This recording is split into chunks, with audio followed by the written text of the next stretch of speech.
Muy buenas tardes.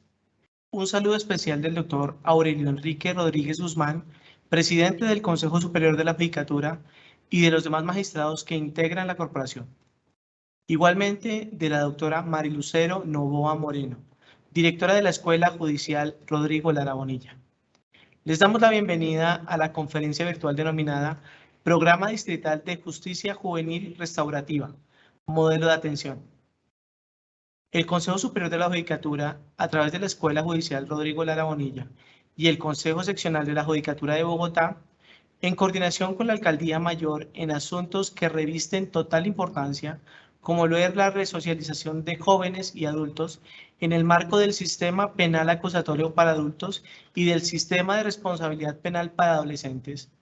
ha desarrollado el ciclo de capacitación denominado Seminario Nacional de Capacitación para la Justicia Restaurativa.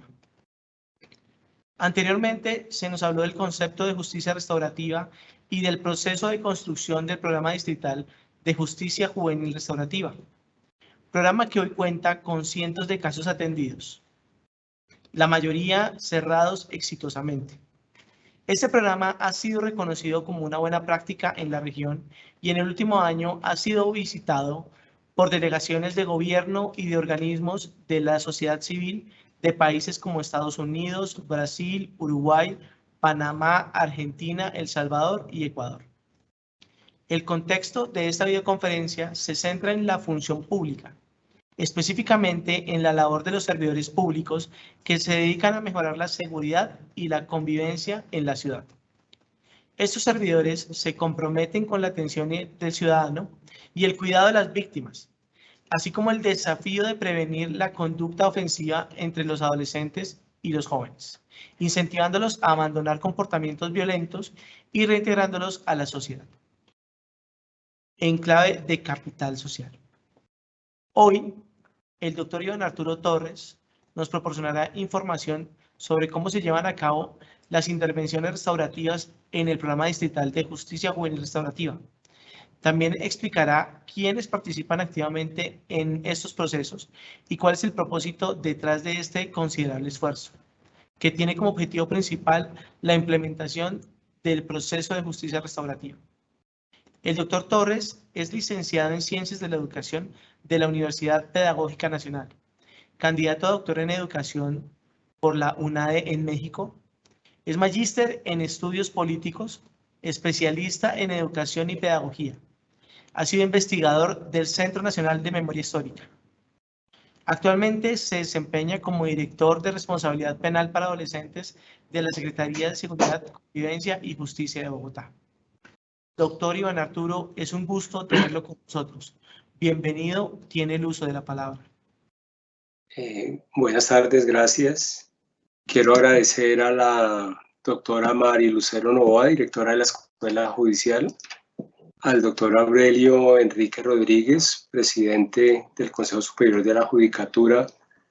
y a todos los servidores y servidoras judiciales y demás personas que se han conectado a esta charla del día de hoy. Bueno, el día de hoy pues vamos a hablar un poco de cómo hacemos el abordaje, cómo es la intervención en el marco del Programa Distrital de Justicia Juvenil Restaurativa. Decía que en otras ocasiones hemos estado hablando del programa, de cómo se estructura, cuáles son sus líneas, sus rutas, cómo trabaja y demás. Hoy nos vamos a centrar un poco en cómo hacemos la intervención. Antes de arrancar, voy a plantear muy rápidamente una serie de elementos que me parece importante tener en cuenta para poder entrarle al tema, digamos, con toda la claridad que yo quisiera que tuviera. Vamos a hacer unas primeras apuntes de lo que no es la justicia restaurativa. Y vamos a decir que la justicia restaurativa no es una estrategia de descongestión judicial, digamos, no es lo que buscamos, descongestionar los despachos. La justicia restaurativa no es impunidad, es una metodología de justicia transformativa, como la llama el doctor Leonel Peña. La justicia restaurativa no es un proceso fácil y rápido demanda tiempo y para las personas que participan, dedicación y esfuerzo. La justicia restaurativa no es una terapia, aunque tiene finalidad terapéutica. De hecho, hoy en día en el país hablamos bastante del rol terapéutico de la justicia. Que pues por supuesto los operadores de justicia no hacen terapia, pero cumplen una función, un rol de naturaleza terapéutica o pueden cumplirlo. La justicia restaurativa no es un mecanismo alternativo de solución de conflictos, ni es una mediación,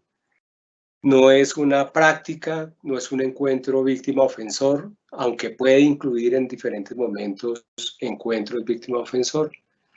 No es una acción altruista, algo que hagamos porque nos parece loable hacerlo, es una forma de justicia principalmente. La justicia restaurativa no funciona solo para delitos leves, en muchos países del mundo se asume que es así, en Colombia ya, digamos, hoy en día trabajamos prácticamente cualquier tipo de delito por justicia restaurativa e incluso estamos hablando de justicia transicional restaurativa, dado que el enfoque restaurativo es uno de los enfoques con los que trabaja la Jurisdicción Especial para la Paz. La justicia restaurativa no es perdón, no es lo que busca, si lo incluye, pues bien, pero no es eso lo que buscamos con ella. En cambio, sí, la justicia restaurativa es una respuesta constructiva y participativa al delito, que busca tener en cuenta a las partes, a las víctimas, a los ofensores, a las familias, a las comunidades. La justicia restaurativa promueve la palabra, la reflexividad, la acción transformadora. La idea es que las personas que pasan por un proceso de justicia restaurativa no salgan de la misma manera como entraron. Ella se centra en el daño causado a las personas y a las relaciones, más que en las normas que fueron violadas.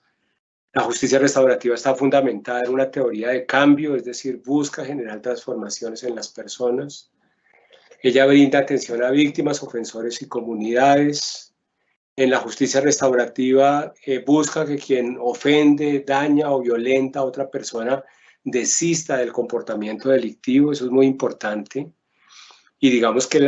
la desistencia no se produce, y ahora lo vamos a ver, solamente porque se ponga a las personas a hacer algunas cosas o porque se hable con ellas. Hay que trabajar de manera intencional el desistimiento. La justicia restaurativa requiere interdisciplina, intersaber, diálogo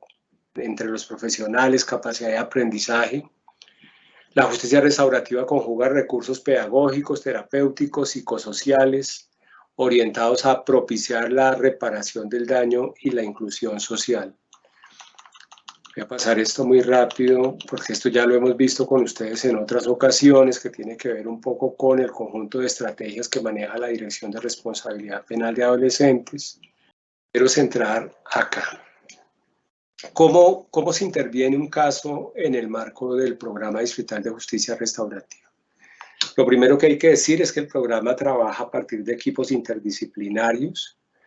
que una vez que las autoridades nos remiten el caso, la coordinación del programa asigna un equipo interdisciplinario que va a tener, dependiendo de la naturaleza, la complejidad del caso, un profesional del área de la psicología que va a trabajar con la víctima, otro que va a trabajar con el ofensor, un profesional o una profesional del campo del trabajo social que va a trabajar con las redes familiares, con los sistemas de cuidado de víctima y ofensor, y en diferentes momentos, dependiendo de la línea de trabajo del programa, pueden entrar pedagogos, terapistas ocupacionales y artistas. La idea es que una vez que el caso se asigna a un equipo profesional, iniciamos un momento que nosotros llamamos de valoración inicial. En este ejercicio de valoración inicial, en el caso de los ofensores, vamos a identificar los factores de riesgo y de protección, vamos a construir una narrativa del caso, vamos a mirar qué elementos allí pueden favorecer o dificultar la intervención. Vamos a pasar como una suerte de escáner que nos permita ver cómo está la persona en términos de el manejo de la impulsividad, el manejo de la emocionalidad, cómo está la persona en términos de la capacidad de empatía. Vamos a hacer un diagnóstico, una lectura de todo lo que nos encontramos allí, cómo está la red familiar, todo lo que nos ayude a hacernos una idea lo más completa del caso y de las condiciones en las que están las personas con las que vamos a trabajar. Este proceso es un proceso que dura aproximadamente, dependiendo de la línea del programa, entre un mes y medio, y nos debe arrojar algo que nosotros llamamos la hipótesis explicativa del caso, y es, una vez que yo abro la lente, leo el expediente, leo toda la información que tengo, me entrevisto con las personas, recojo la mayor cantidad de información, de datos, y he pasado esto que he llamado aquí como el escáner de cómo están las personas en términos de su ser, de su capacidad relacional, de su capacidad comunicativa, de su capacidad comprensiva, reflexiva y demás. Voy a construir algo que llamamos la hipótesis explicativa, es decir, qué es lo que el equipo, porque es una construcción de carácter colectivo e interdisciplinario, qué es lo que el equipo considera que tiene frente a sí, o sea, qué es lo que hay allí, cómo están estas personas, cuáles son los factores que hay que entrar a intervenir, y con base en la hipótesis del caso deben trazarse lo que son los objetivos del proceso de intervención, qué es lo que queremos alcanzar en el caso de la víctima, qué es lo que queremos alcanzar en el caso del ofensor, qué es lo que requerimos trabajar con la familia, con la red del cuidado, y definir lo que va a ser ahí el plan de intervención, que tiene que decirnos cuánto tiempo está previsto trabajar con esta persona, con qué frecuencia vamos a trabajar. Un poco la directriz en el marco del programa es que si los casos son de mayor complejidad, los vemos más veces a la semana, y en la medida en que los casos sean de menor complejidad, pues los vamos a ver una vez a la semana. Este es un tema importante porque a veces desde algunas autoridades, desde algunas personas, pareciera que no se puede ocupar más de 40 minutos, una hora a la semana en el trabajo que se hace con los jóvenes o con las víctimas, pero digamos que la frecuencia de las intervenciones, la intensidad que va a tener el proceso de atención, realmente lo va a marcar la complejidad que tiene el caso, es decir, los factores de riesgo presentes en el caso, y los estados en los que se encuentran las personas, más que un horario o cronos de decir, no, es que aquí siempre nos vamos a ver una vez a la semana. Terminado este periodo de valoración inicial, el equipo debe hacer un primer informe, que este informe debe hacerse llegar al juez del caso, al fiscal o la fiscal del caso, a la Defensoría de Familia, a la Defensoría Pública, en la que les contamos qué es lo que encontramos, qué es lo que nos parece prioritario trabajar y en qué tiempos y con qué frecuencias vamos a estar interviniendo en ese caso. En el caso de la víctima, vamos a identificar o hacer una primera identificación de daños y necesidades, y vamos a identificar si hay factores que estén alterando a la persona y sus relaciones, y los vamos a transformar en núcleos de intervención, es decir, vamos a concentrarnos en que las víctimas puedan recuperar el control de sí, el control de sus relaciones y el control de sus vidas.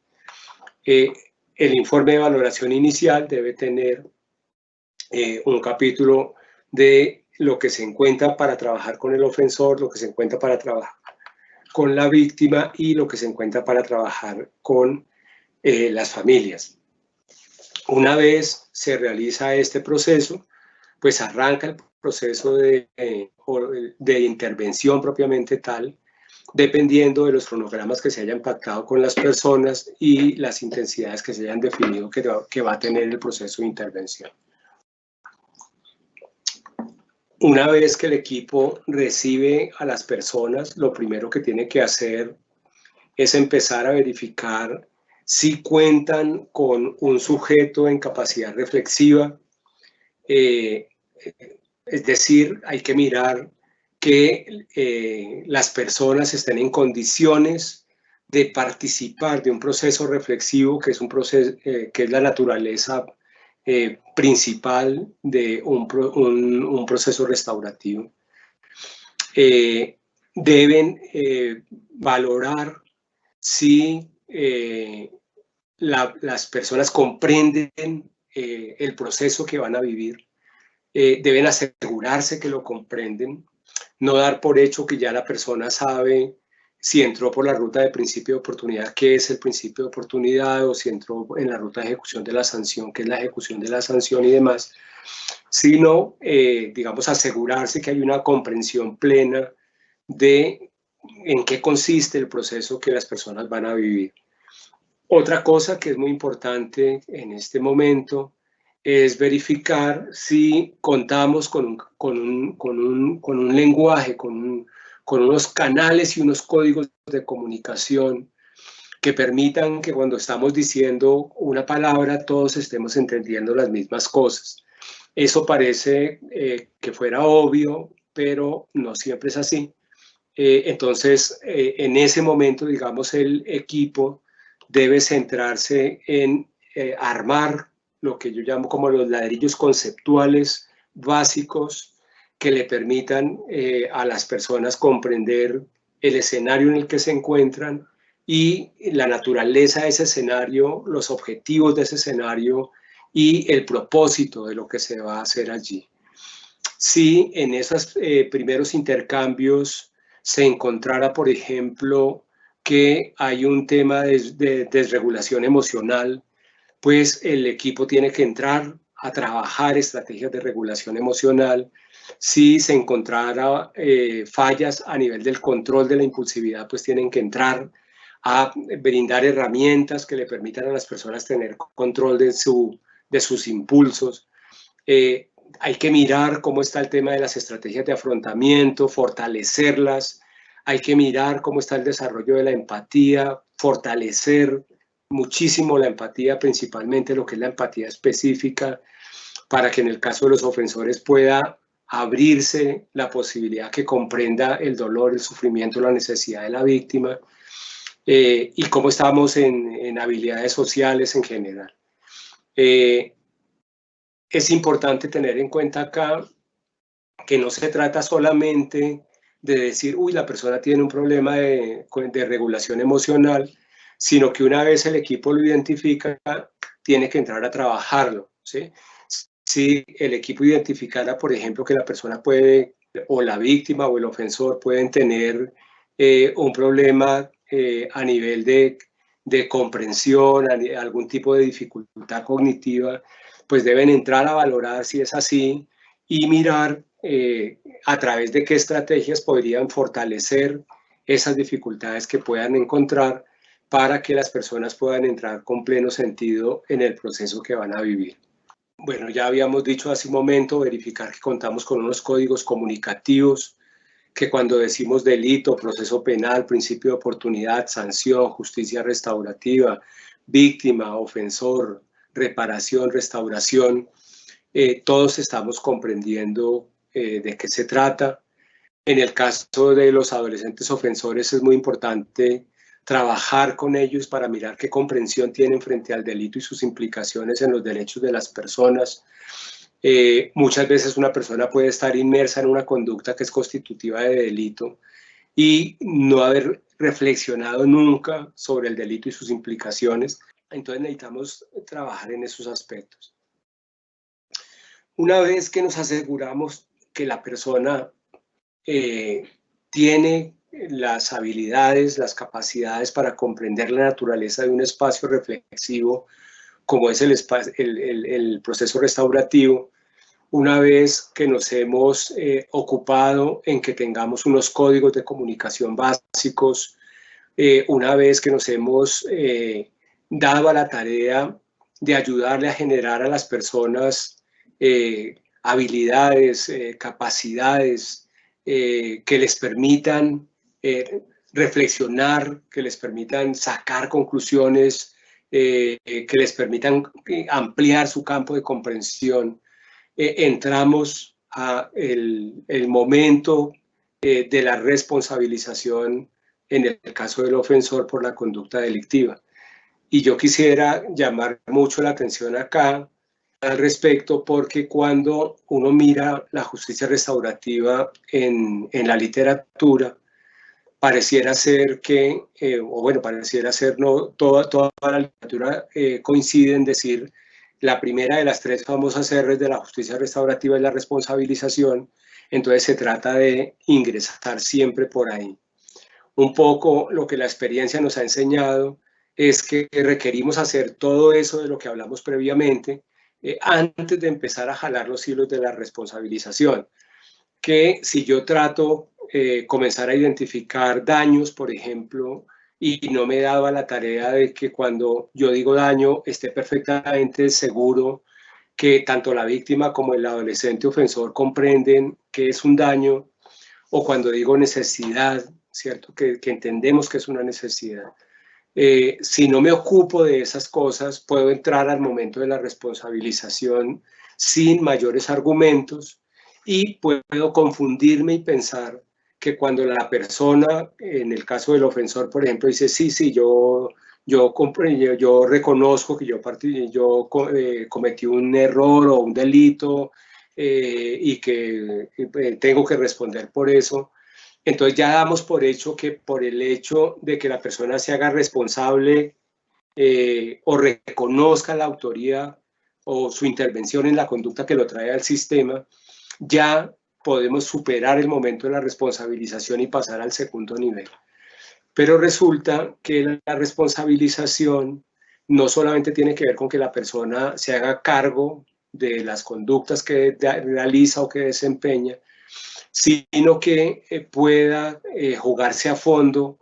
en la identificación de los daños que pudo haber generado con su actuar, ¿cierto? Y que comprendiendo que esos daños generan necesidades en las víctimas, estén en la capacidad de generar o comenzar a imaginar acciones que puedan en el siguiente momento poderse orientar a reparar en algo el daño que pudieron haber causado. Si los equipos no se preocupan y no dedican tiempo a trabajar en este momento con mucha fuerza el tema de la empatía, va a ser muy difícil que los adolescentes ofensores puedan reconocer a las víctimas, reconocer su dolor, reconocer su pérdida, reconocer su sufrimiento, y por eso es muy usual que ellos mismos, más que reconocer a la víctima, tiendan a reconocerse ellos como víctimas, y en no pocas ocasiones se encuentran con autoridades o con funcionarios que refuerzan esa idea de ellos como víctimas, y eso, digamos que para el proceso de responsabilización, para el proceso restaurativo, va a tener muchísimas dificultades. Es importante, digamos, aquí tener la comprensión de que eventualmente algunos de estos jóvenes podrían o haber llegado a las conductas delictivas porque no, como sociedad, como cultura, no les proveímos todo lo que requerían para haber tenido una mejor vida, y que por esa vía, en el marco de la justicia social, ¿cierto? Uno pudiera decir, pues digamos que hay algún nivel de victimización, ¿sí? Las condiciones del medio llevaron a la persona allí. Digamos, hay que poder diferenciar eso de la responsabilidad que tiene el joven por el hecho de haber decidido emprender o asumir un comportamiento, una conducta que ha causado daños, dolores, sufrimiento, pérdidas a otros seres humanos. Si yo mezclo todo y victimizo al joven ofensor, va a ser muy difícil, digamos, que el proceso restaurativo pueda caminar como es debido. En muchas ocasiones uno encuentra que el joven puede haber sido previamente víctima de una conducta de carácter delictivo. Cuando esto pasa, es importante que el equipo pueda tener la claridad y pueda buscar que la persona tenga la claridad de que si hay alguna conducta que lo haya victimizado y que pueda ser considerada un delito, ¿sí? Deba ser atendido y pueda ser atendido, digamos, por ese delito, por ese daño, por ese sufrimiento que le fue causado, pero sin desresponsabilizarlo por la conducta en la que él es un agente activo que causa daño, dolor, sufrimiento a otra persona. Entonces, la responsabilización es un momento crítico, es un momento que requiere mucha claridad de parte del equipo que hace la intervención, que requiere muchísima claridad de las autoridades que intervienen en ese momento particular del proceso, porque lo que la experiencia nos muestra es que en la medida en que nosotros seamos capaces de poner, digamos, de lograr mucha claridad en el proceso de intervención, los jóvenes o las jóvenes se ubican rápido en ese contexto y comienzan a fluir. Los problemas, digamos, principales se generan cuando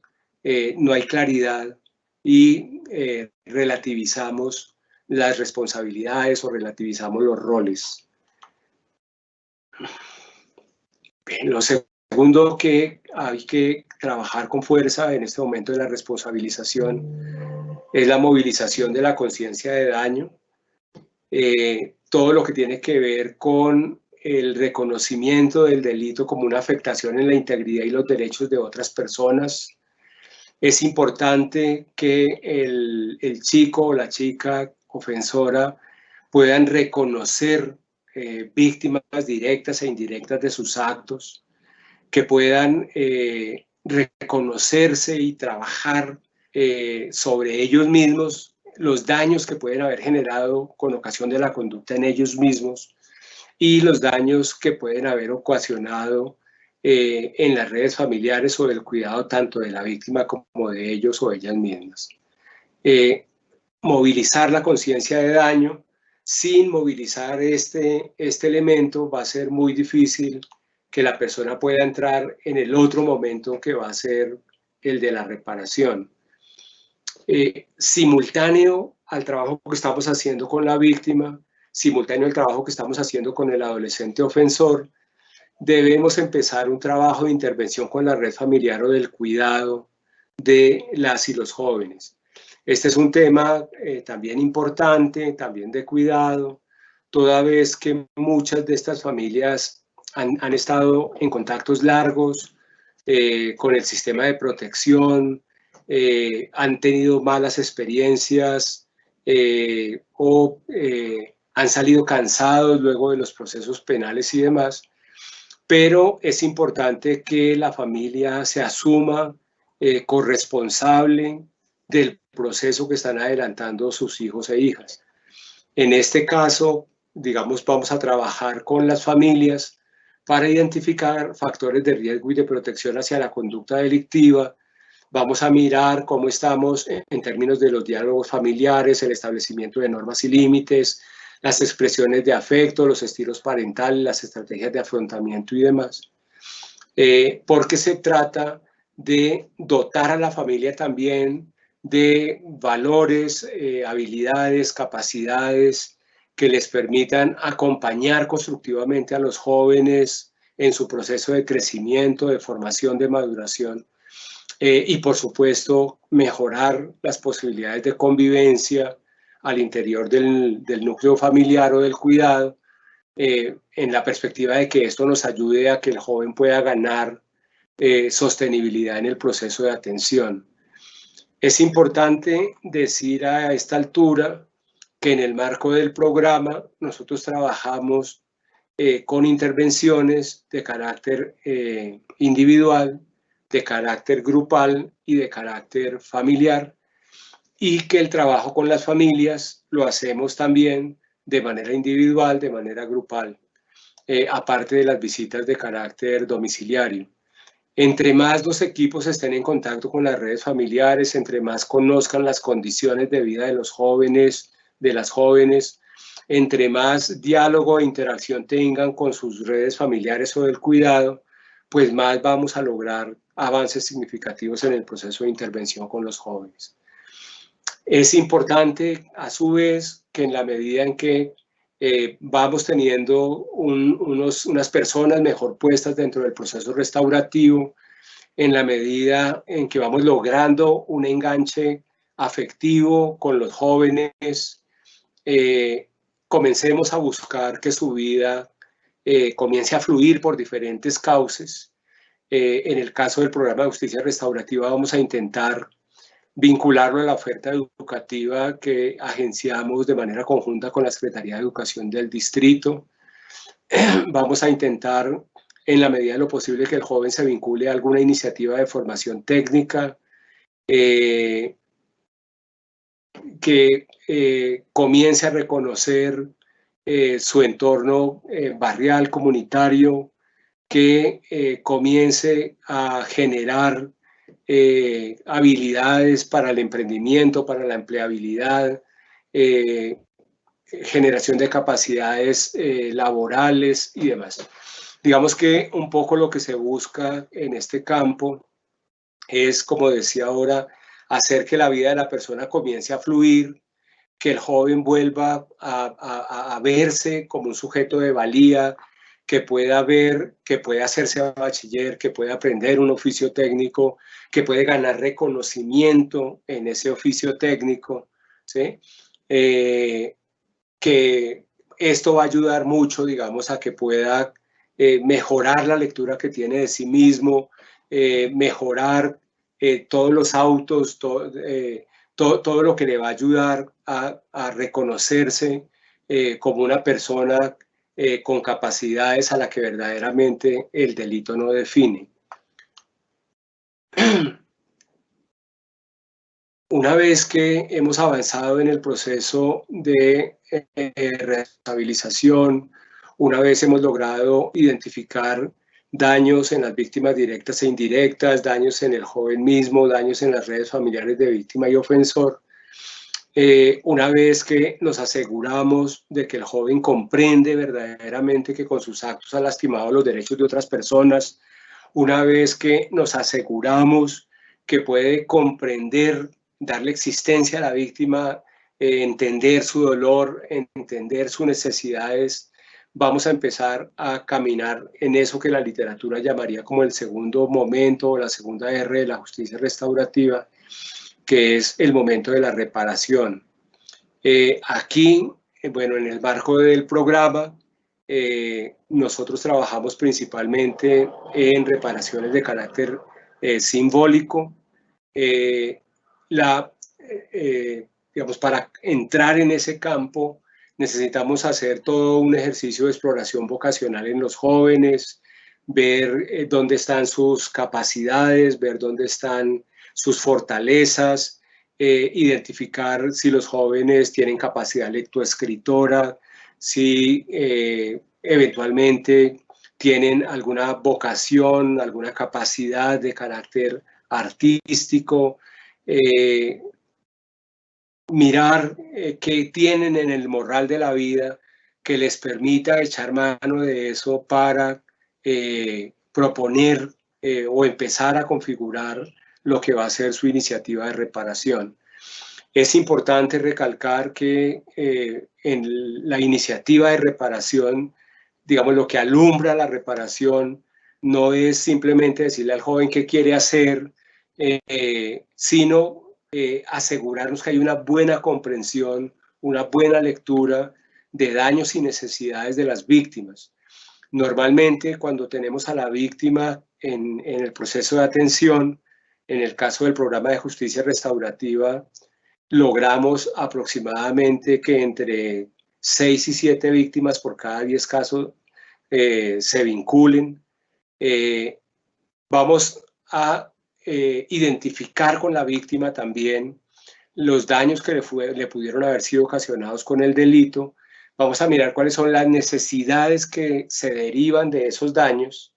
Y una vez que tenemos esa lectura de daños y necesidades con las víctimas, vamos a utilizar esa información para contrastarla con la lectura de daños y necesidades que ha hecho el joven o la joven ofensor u ofensora. Para mirar qué tanta coincidencia tenemos y para asegurarnos que verdaderamente lo que el joven va a hacer responda a las necesidades de la víctima. Una forma, digamos, de asegurar que eso camine por donde debe caminar, cuando tengo a la víctima directa o la víctima indirecta trabajando dentro del proceso restaurativo, una vez que identifico los daños y las necesidades, voy a tratar de identificar con ella para cada daño, para cada necesidad, qué es, en el caso de cada daño, lo que ella necesita que el joven o la joven haga para que ese daño que le fue generado deje de ser percibido como tal. Ahí hay que hacer un trabajo de acompañamiento con las víctimas muy fuerte, y una vez que logramos tener eso visualizado, es hacia allá, hacia donde vamos a encaminar las tareas de reparación que vamos a hacer con el joven o con la joven. Durante todo este proceso vamos a estar haciendo acciones de seguimiento. La justicia restaurativa es un equilibrio de control y apoyo, ¿cierto? No puede ser solo apoyo, no puede ser solo qué necesita el joven, sino que tiene que haber también una exigencia hacia él o hacia ella, ¿cierto? En el caso del Programa Distrital de Justicia Juvenil Restaurativa, nosotros tratamos de hacer seguimiento de casos con las defensorías de familia, con los fiscales o las fiscales. El programa de seguimiento judicial al tratamiento de drogas nos trajo lo que llamamos las audiencias de seguimiento. Nosotros hemos tratado que esas audiencias de seguimiento se extiendan a todas las líneas del programa. De hecho, la resolución del Consejo Superior que le da vía libre a las audiencias de seguimiento las incluye para los programas de justicia restaurativa y de justicia terapéutica en general. Y en el caso de los jóvenes que están en ejecución de la sanción, dado que hay un operador de la sanción de por medio, vamos a buscar que los equipos nuestros del programa y los equipos del operador o de la entidad que está acompañando la sanción también estén hablando de manera permanente para asegurarnos que todos estamos haciendo sinergia en la misma línea y que lo que estamos trabajando en un lugar, la otra entidad que está trabajando con el joven o con la joven esté trabajando, digamos, más o menos sobre los mismos núcleos para que pueda ser más efectiva el proceso de intervención. Una vez que logramos identificar daños, necesidades, una vez que vamos viendo qué es lo que la víctima necesita para que ese daño deje de ser sentido como tal, una vez que vamos explorando con los jóvenes y a partir de sus talentos, de sus vocaciones, vamos definiendo si lo que vamos a hacer es una carta escrita, es un podcast, es un video, es una canción, es una obra de carácter mural, es una intervención teatral, bueno, lo que sea que hayamos visualizado que va a ser el medio a través del cual se le va a entregar a la víctima lo que el joven, las reflexiones que el joven ha hecho a manera de reparación. Vamos a comenzar a explorar con las partes la posibilidad de una práctica restaurativa formal, indirecta o simbólica. Es importante también aquí resaltar que no siempre los procesos restaurativos deben cerrarse con un encuentro directo víctima-ofensor o con otro tipo de práctica restaurativa propiamente tal, para ser considerados exitosos. En ocasiones uno encuentra que a veces el producir siempre encuentros víctima-ofensor puede llegar a ser una acción con daño si eso no se prepara con el cuidado con el que estos ejercicios demandan. Si se considerase que es viable un encuentro víctima-ofensor, que si se considerase que es viable una entrega directa del insumo de reparación que el joven ha construido a la víctima, vamos a preparar ese momento, ese encuentro, para asegurarnos que cuando lo hagamos todo fluya como tiene que fluir. La preparación de un encuentro supone construir un guión, supone preparar a la víctima, supone preparar al ofensor, supone preparar a las familias para que el espacio del encuentro sea un espacio seguro, sea un espacio educativo, proactivo y para nada victimizante. A esta altura del proceso ya comenzamos a verificar el cumplimiento de los objetivos del Plan Integral Restaurativo, volvemos a hacer los seguimientos y en el caso de los jóvenes que entran por aplicación del principio de oportunidad, vamos a comenzar a preparar lo que va a ser la audiencia de aplicación del principio de oportunidad en renuncia para que se ordene la extinción de la acción penal. Y si estamos en el marco de la ejecución de la sanción, vamos también a preparar el cierre del proceso, la entrega de los informes finales y ojalá el buscar que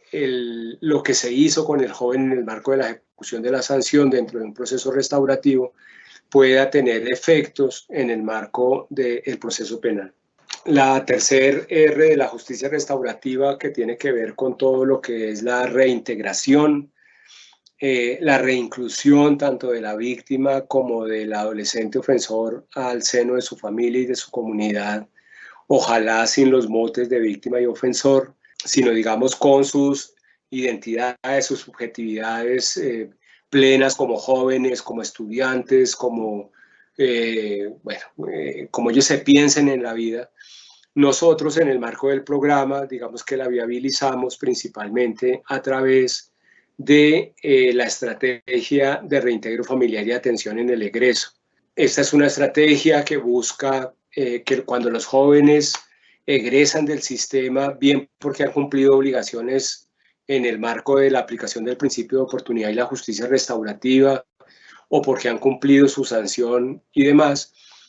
puedan todavía tener algún tipo de acompañamiento que les permita, si no han terminado el bachillerato, en la medida de lo posible intentar hacerse bachilleres,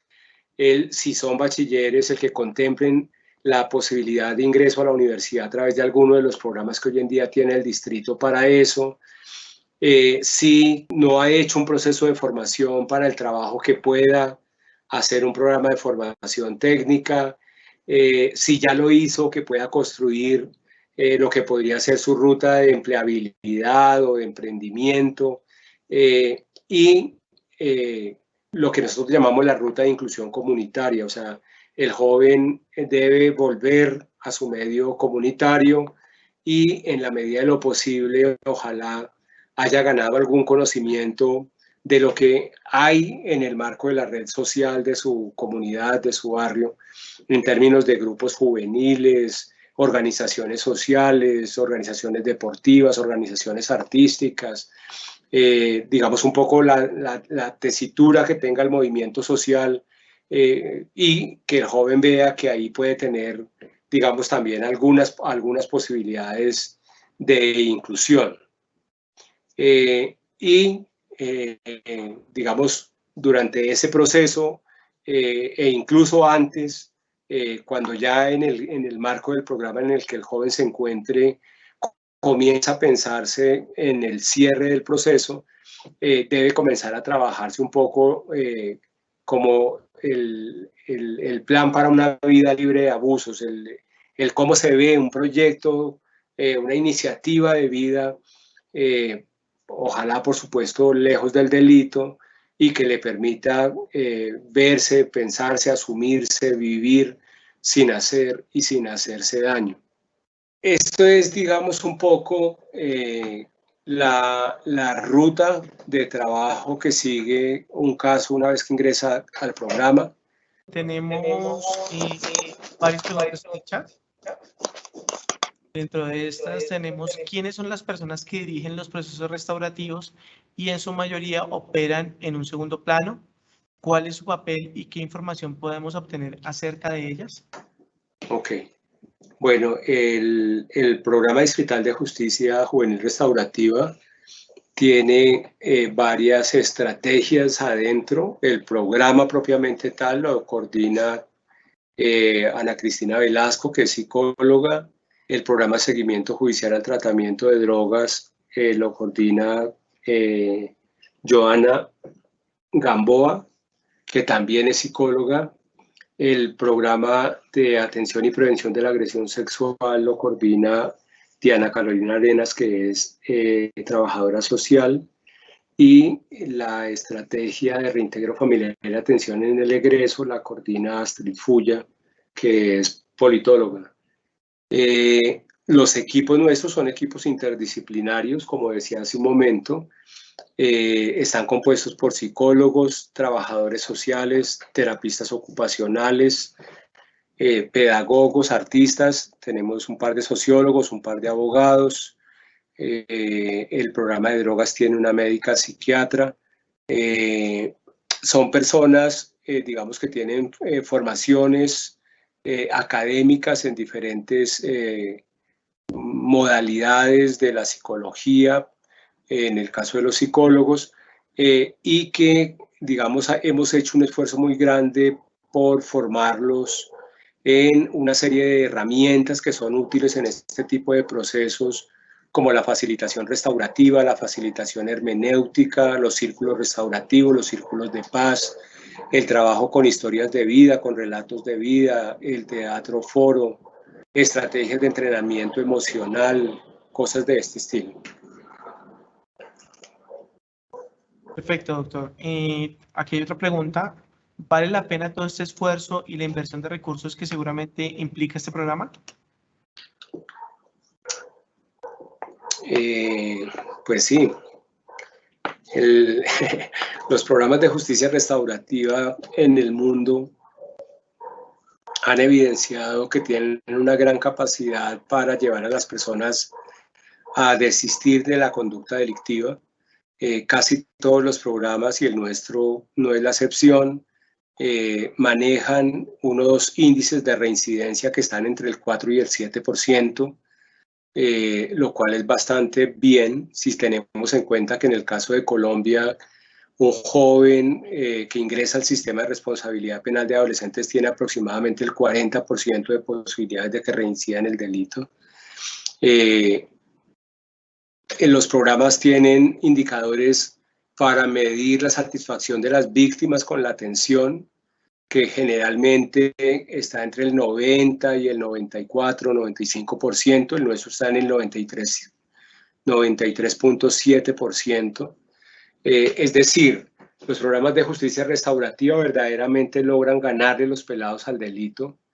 y logran ser una respuesta eficaz para las víctimas y para sus familias.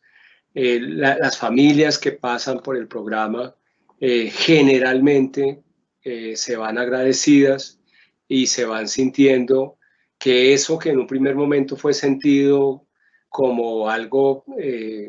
dramático, complejo, como que su hijo se haya visto inmerso en un delito, ha terminado siendo un pretexto de crecimiento, de unificación familiar, de mejoramiento de las condiciones de vida en la familia. Entonces sí, claro, yo creo que son muy benéficos. Por otro lado, tener un joven en un programa de justicia restaurativa es más económico que tener un joven privado de la libertad. Un joven privado de la libertad nos vale más plata que becarlo en una universidad. Nuestro agradecimiento especial al doctor Iván Arturo Torres por su generosidad. Su conferencia nos ha ofrecido una valiosa perspectiva sobre el programa distrital de justicia juvenil restaurativa. El enfoque restaurativo se diferencia de la tradicional justicia punitiva, en el cual el imponer castigos severos busca abordar las causas subyacentes del comportamiento violento.